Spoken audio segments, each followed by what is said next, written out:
What is going on, everyone? As most of you will know, my name is Tshepo Motaung, and this is my weekly discussion forum called Let's Chat. Before I go any further, I do not have all the answers, and neither do you. But together, through educated and open minded discussion, I'm sure we can come up with a couple of solutions. Now, this is a topic I've been avoiding for a number of weeks now, and I feel like it's one that I cannot avoid any longer. Before I go any further, I'm going to state who I am, the facts, and kind of start everything like that. I grew up in a very privileged home. My parents did not grow up in a privileged home.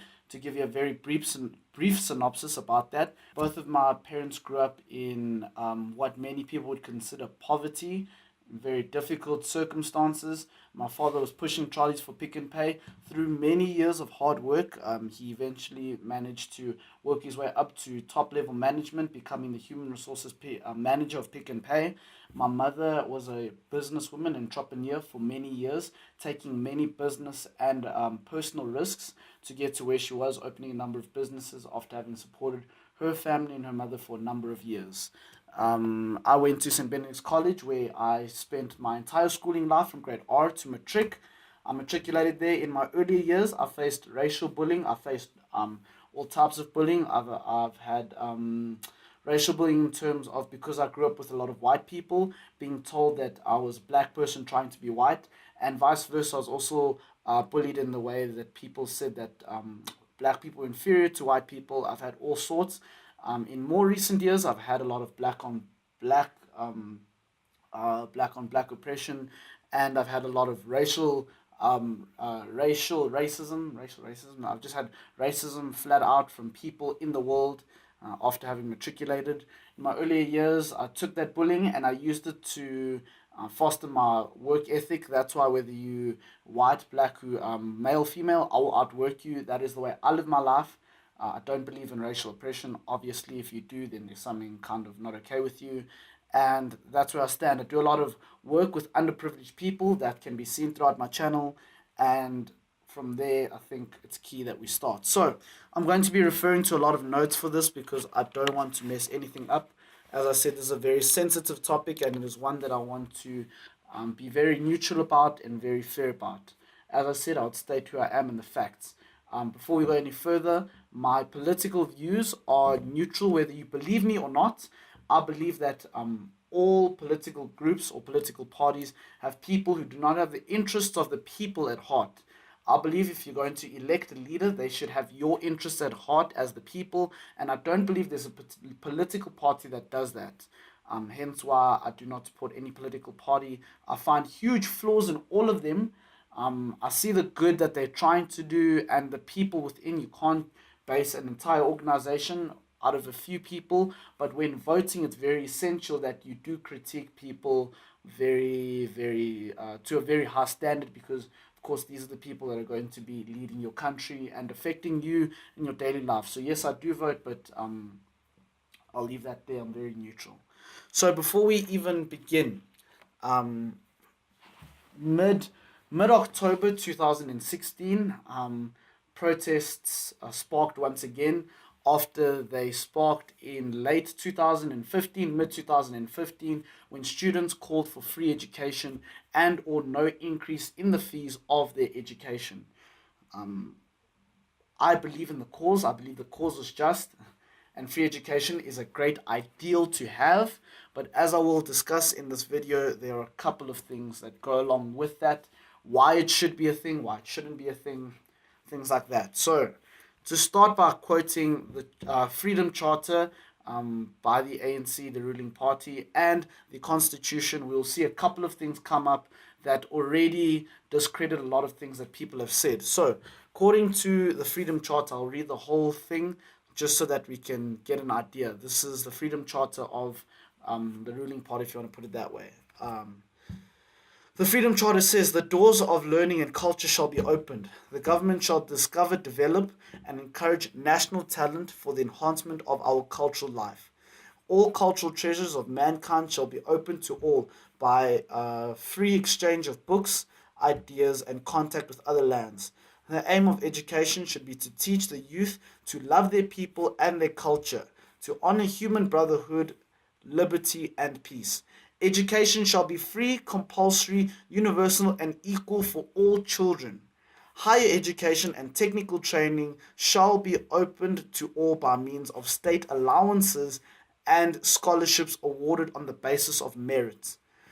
Adult illiteracy shall be ended by a mass state education plan. Teachers shall have all the rights of other citizens, and the color bar in cultural life, in sport, and in education shall be abolished. The important part to us right now is that education shall be free, compulsory, and equal for all children. Let's start with that part because that is a statement on its own. Children, as defined by the African Charter on the Rights and Welfare of the Child, Article 2, the definition of a child. For child purposes of this charter, a child means every human below the age of 18. Referring back to the Freedom Charter, that means that from primary schooling to matric, if we assume that a child goes through in the appropriate time, if you want to put it that way, or the expected time, even though that's not always how life works, from primary to matric, education should be free. Basic education should be free. That's also key. Basic education. Private school education is not basic education. IEP is not basic education. We get higher education, which means on top of the basic education, we are given an extra advantage, if you will. Now, the other important part here is higher education and technical training shall be open to all by means of state allowances and scholarships awarded on the basis of merit. Now, although people would want to read that and say, okay, yes, but it says higher education should also be open to all by means of state allowances and scholarships, it is also important to read to the end where it says on the basis of merit. That merit is determined by the government. They may use their discretion to determine what that merit should be, whether it be bursaries in the fall of NSFAS for people who cannot afford it, student loans, however they feel that is appropriate. So, in that regard, higher education is not necessarily regarded as free, but it is definitely a gray area because of the way that people can interpret it. And I do agree that the cause should definitely be justified in terms of what is this basis of merit. I do believe there's a big disparity, but there's a big gap between people who deserve this merit and people who are actually getting it. Now that we've done the Freedom Charter, which is kind of party specific, this is the Constitution of South Africa. If I can. The Constitution of South Africa, which has long been held, and I do truly believe, is the most progressive constitution in the world because it encompasses so many different cultural, religious, racial, gender, different aspects and topics that are deeply in-depth covered. Now, it's quite a long thing. Everything that I discuss will be linked in the description so you can read it yourself if you think that I'm lying, but I'm trying to be as neutral and factual as I can. So I won't read the whole thing, but I'll read the parts that pertain to this and I'll read them in as best context as I can. Everyone has the right to a basic education, including adult basic education. Before we progress any further, allow me to define adult basic education. Adult basic education is a term. The term adult basic education means an instructional program for undereducated adults planned around those basic and specific skills most needed to help him or her to function adequately in society. Adequately doesn't mean the optional extras. We have to be very raw and real when we discuss these things, and we have to be as honest as we can.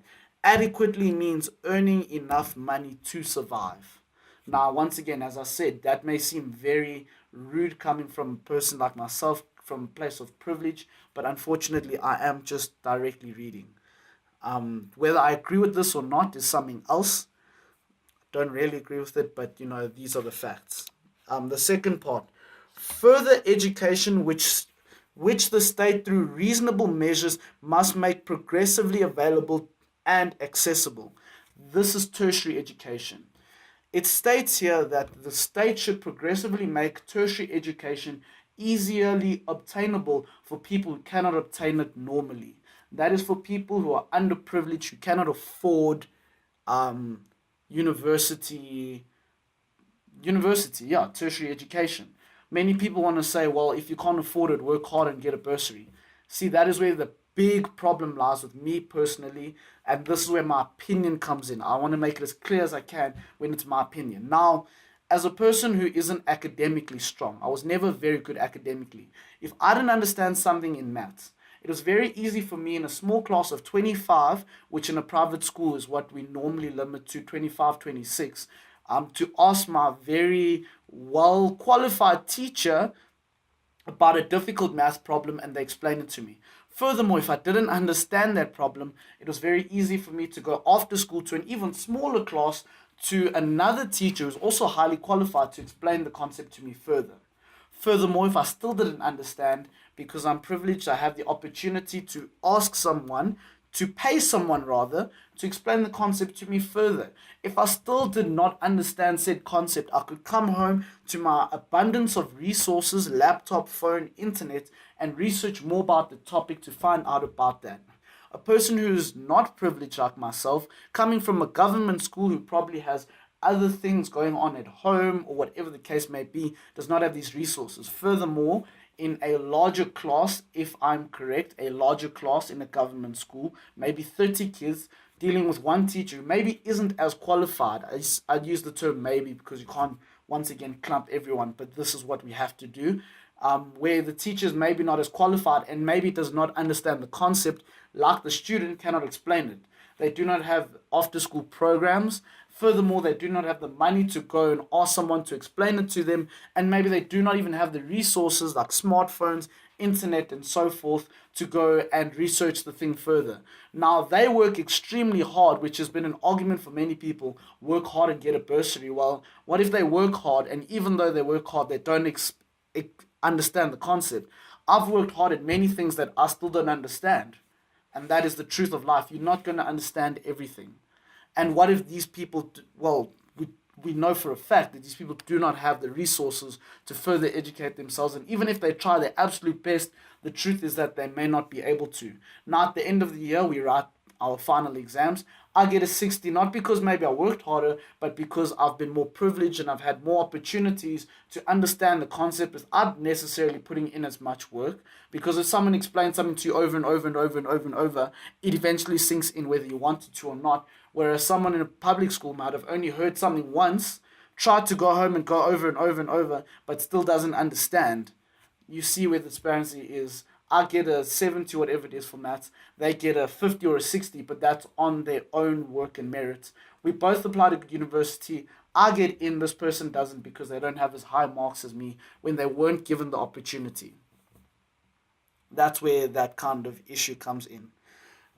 Furthermore, the falling of fees, to be specific, now to go back to what people are protesting for. People are protesting for free tertiary education. As we've distinguished here, according to the Constitution, according to the Freedom Charter, is not explicitly called free. It's never specifically said that tertiary education should be free.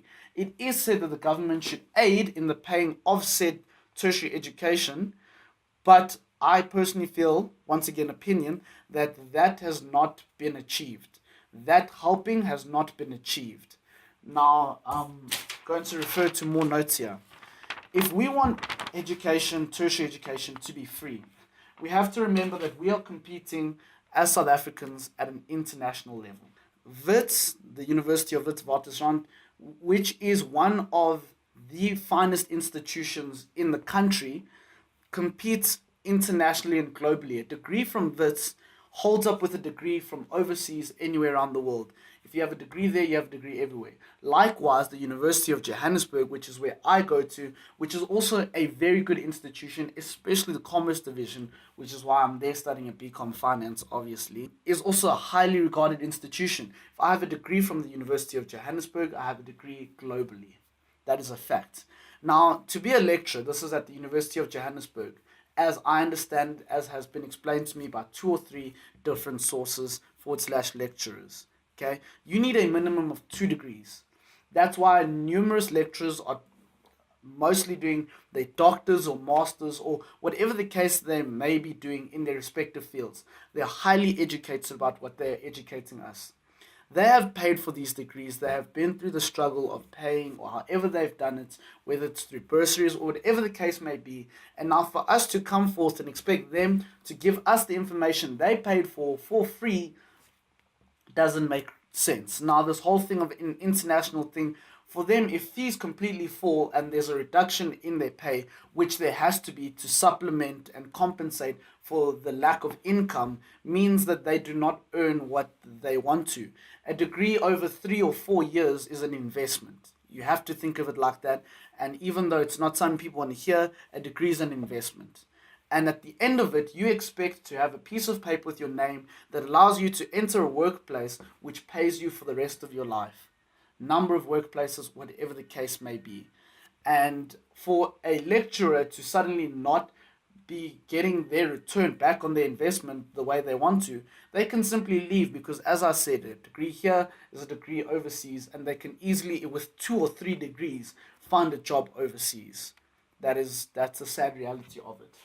I do believe that there shouldn't be an increase in fees because, as stated clearly in the Constitution, the further education which the state through reasonable measures must make progressively available and accessible.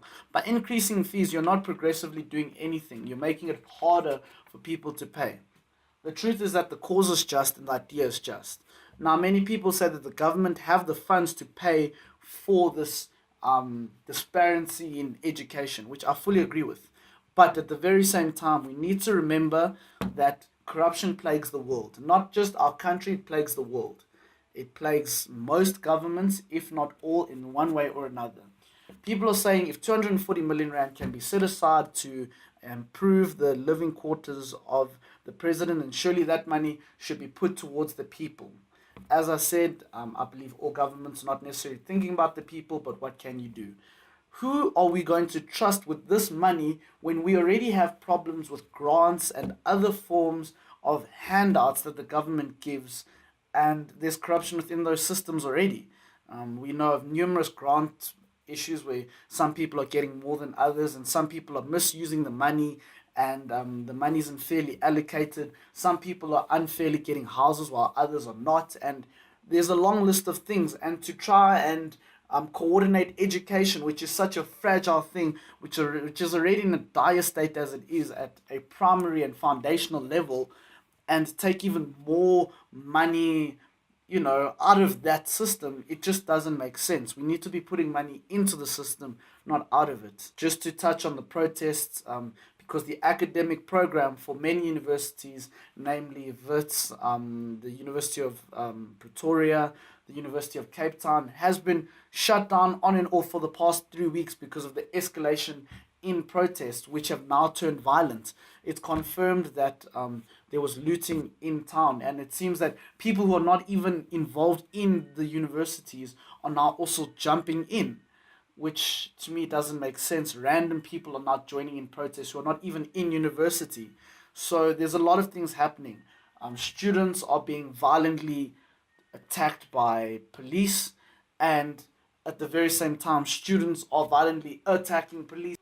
Students are doing what they feel needs to be done to get the attention of the right people. The right people aren't paying attention to the students.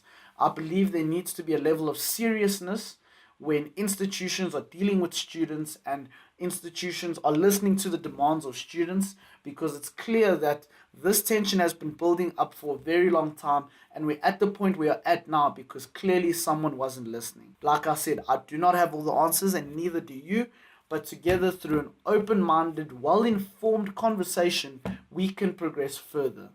What do I think is the way forward from here? I personally believe that the falling of fees completely is not feasible. It's not something that can happen. We can't tomorrow wake up and education be free, because then we cannot compete internationally. Our standards will drop. Our education system is already in a dire state as it is. It needs help. And the truth is that not enough people are willing to help out. So how are we going to take out of that? I do believe that more can be done to help students who cannot afford or to accommodate students who do not have the funds and do not necessarily have the marks to get these bursaries. Sure, there's student loans, but after you finished your education of 3 to 4 years, now you have a debt before you've even started working. It doesn't really make sense. There has to be a closing of the gap. How that can be done, I do not have that answer, but that is my own personal opinion. I've tried to stay as neutral as I can, and I've tried to inform as much as I can. I apologize for the length of the video, but unfortunately, as is the nature of this thing, it needs to be said in a way that makes sense and in a way that every side is covered. Subtle few things that I do want to highlight that have come up in this whole social media thing. The chat about race or whatever is only coming up because it is a lot due to the past that the situation of disadvantage is what it is. The nature of it is that many black students are the ones who are being disadvantaged. That is a fact. Um, I have a big problem when subtle racism is coming into play, where why are they acting like this? Why are they saying these things? Because unfortunately, that is the nature of the situation, that is the nature of the country we come from. Yes, move forward, but don't forget. So, although once again I do not agree with the way things are happening, I also don't agree with some of the things that I'm reading on social media. Very likewise, the same way that some people are handling the situation who didn't, like myself, for example, I've been very open in saying I'm privileged, so I cannot come from any side of saying, as a poor black person or as a rich white person. No, I'm stating facts here. It is wrong. Racism in all forms is wrong. As I said, there needs to be a closing of the gap. A lot of the closing of that gap is going to go towards black students because those are the ones who are struggling. I don't like the they, the us, the them thing that's happening. I'm not a big fan of that from anyone, black or white. I don't like it. We know the nature of the situation. Yes, it has to be discussed, but there's a way of discussing these things. The past has influenced the things that have happened. Cool, but then let's deal with it. Let's stop saying certain things that can be seen as provoking violence, provoking certain things. That's wrong. Stating certain facts, that's cool, but I'm going to leave that to the discretion of you guys. It's just all I wanted to say. Reading subtle racism on both sides on social media, it makes me sick. Disgusted by it, I'm not happy about it. There's a way to handle the situation. I feel like many people are handling it wrong. Just going to leave it there.